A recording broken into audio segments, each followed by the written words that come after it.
What's going on, y'all? It's your boy, No Interest, back again with another one. I need you guys to do me a favor, hit that like button, hit that subscribe button, hit that notification icon for more videos like this. That being said, let's get into it.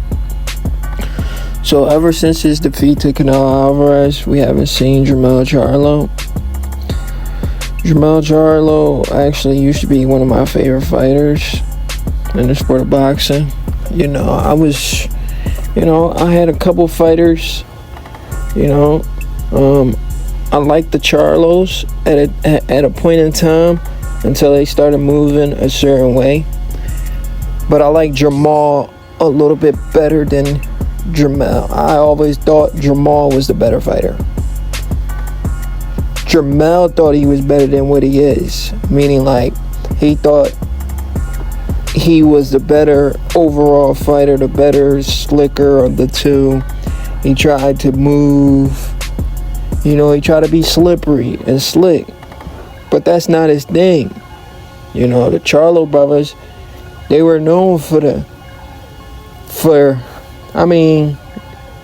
Jermell has a 50% KO ratio, but the knockouts he has are devastating. So they were known for their power. They were known for when they sit down and punch, they were known to knock you out. And people like seeing stuff like that from the Charlos. But then when the Charlos start hanging out with Earl Spence, talking pay-per-views and stuff like that, it's like everything changed. They start talking money. They start moving a little funny. I don't want to put that on Earl Spence. I'm not saying Earl Spence changed the Charlo's demeanor, because at the end of the day, nobody can change you. You your own man. You change yourself. But I'm just saying, when the Charlo was focusing more on trying to be the best they could be, and started trying to focus on getting the big fights, the big fights are gonna come. You just gotta focus on winning. But what I'm pretty much basing this on is just, I don't know what went wrong or what was the change in Jermell Charlo's demeanor. Maybe he got comfortable, because I know after he suffered that L to Tooning Harrison, his very first L, he was vulnerable after that. He wasn't the same guy no more. As you can see in his picture, it really broke him, and I feel like he wasn't fully able to recover from that. Yes, he came back and stopped Harrison, but that was still in his mind. Dang, I'm not undefeated no more. My brother's still undefeated. I'm not undefeated no more. Yes, I'm making money and I'm doing this, but I've taken the L, That L still mentally, like, damn. There's a possibility in my mind that I could lose a fight, because I've lost a fight before. That sense of doubt is now in his head. He now believes that he could lose. But anyway, ever since the Canelo Alvarez fight, we haven't seen Charlo. Charlo took to social media to call out Boots, to call out Bud, to call out Fondora. I don't like the fact that he went from 168 back down to 154. That's real discipline. That's a lot. It takes a lot of discipline to be able to cut that weight. I don't like him at 154. I think instead of going to 154, he should have settled at 160. He went back to 54. If you're back at 54, you're gonna have to fight the best guys in that division. Even though you've been undisputed in that division, but when you went undisputed, the champions at the time weren't the guys we wanted to see you fight. You were just fortunate enough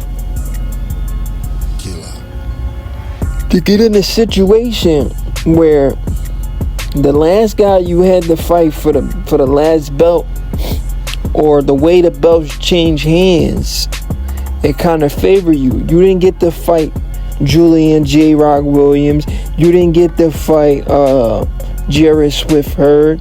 Those are the fights we really wanted to see you fight, because at the 154-pound division, the belts kept changing hands. A lot of guys kept taking losses they weren't supposed to take. Like Jarrett Swift Hurd took a loss. Julian J. Rock took a loss to Banana. Charlo was fortunate enough to get in the ring with Banana and stop Banana. But other than that, Charlo hasn't been back in the ring ever since his lack of effort against Canelo Alvarez.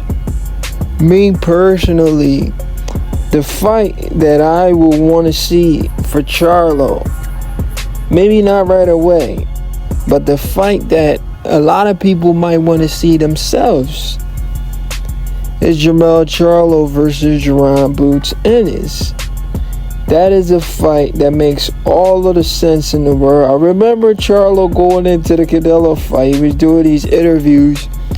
He was doing an interview with, what's his name? The tall basketball player, man. Steven something. Whatever his name is. You guys know what I'm talking about. I think Steven Jackson or something like that. I forget his name. But anyway, going into that fight, Charlo was saying the fight that I want to see is Terence Crawford versus Jaron Ennis. He's trying to play matchmaker. I remember he tried to play matchmaker with Bud versus Fondora too.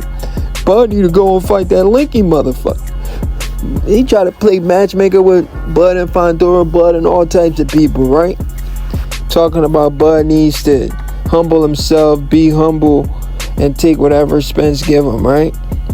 Well, everything these guys were saying has backfired. Everybody, all the stuff they was wishing on Bud never happened, and now they're at the back of the line. They gotta prove themselves. Bud is the king of the hill, and the fight the fans want to see is Jermell Charlo versus Jaron Ennis. But I'm not counting Jermell Charlo out. What if Jermell Charlo actually beats Jaron Ennis? That'd be crazy. That'd be a wake up for his career. A win over Ennis. Because we know Ennis got the goods, but let's not get carried away. Ennis hasn't proven it yet. We see the skill set there, but we haven't seen him proving it against a solid opponent. So, if he loses to a Jermell Charlo, we shouldn't be shocked. It's your boy, No Credit. I'm out. I'm at No Interest. Bud Crawford beats No Interest. Benavidez, not No Credit. And I'm out.